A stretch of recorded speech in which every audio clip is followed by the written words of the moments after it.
teman kece, gimana nih kabarnya hari ini? Sudah siap belajar bersama Kak April? Oke, kita mulai ya. Hari ini Kak April akan bahas soal bahasa Indonesia untuk kamu yang kelas 12 dengan topik teks editorial. Nah, kita simak bacaan berikut.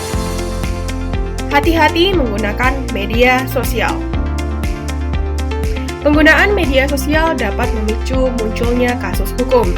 Sebagai contoh, seorang mahasiswa perguruan tinggi negeri di Bengkulu menyandang status tersangka karena tulisannya di akun pribadi Facebook. Ia diduga melakukan penistaan agama. Lantas, bagaimana agar kasus hukum tidak menjerat pengguna media sosial? Melihat potensi kasus hukum yang bisa muncul, kita harus hati-hati dalam menggunakan media sosial. Sebelum membuat unggahan, pastikan bahwa unggahan tersebut tidak menyinggung seseorang atau kelompok tertentu. Pastikan juga unggahan tersebut tidak mengandung kebohongan. Pasalnya, kebohongan juga bisa memunculkan jeratan hukum bagi penyebarnya. Selain memperhatikan unggahan, sebaiknya pengguna media sosial juga memahami konsekuensi hukum terkait pelanggaran penggunaan media sosial. Dengan memahami konsekuensi hukum, setidaknya potensi melanggar hukum bisa berkurang. Etika dalam menggunakan media sosial juga harus dijaga. Misalnya, dengan tidak menggunakan kata-kata kasar. Pada intinya, masyarakat harus bisa menggunakan media sosial dengan bijak. Banyak hal bermanfaat yang bisa dilakukan dengan media sosial. Misalnya, dengan menyebarkan informasi penting yang tentunya sudah terjamin kebenarannya. Selain itu, bisa juga memanfaatkan media sosial untuk berjualan atau mempromosikan usaha.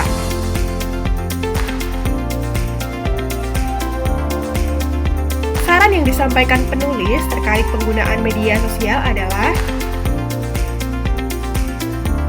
nah, sekarang kita bahas ya teman kece. Pada soal ini, kamu diminta untuk mencari tahu apa saran yang ingin disampaikan penulis terkait penggunaan media sosial dalam teks tersebut. Sebelum kita menjawabnya, Kak April mau menjelaskan sedikit nih tentang teks yang sudah kita baca tadi. Teks ini termasuk ke dalam teks editorial, yaitu artikel utama yang ditulis oleh redaktur surat kabar yang berisi pandangan redaksi terhadap suatu peristiwa aktual, fenomenal, dan kontroversial. Teks editorial disebut juga tajuk rencana.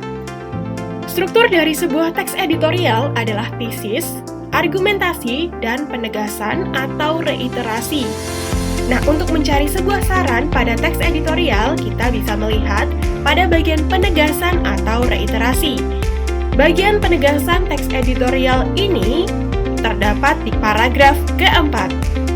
Kalimat saran tersirat pada kutipan berikut.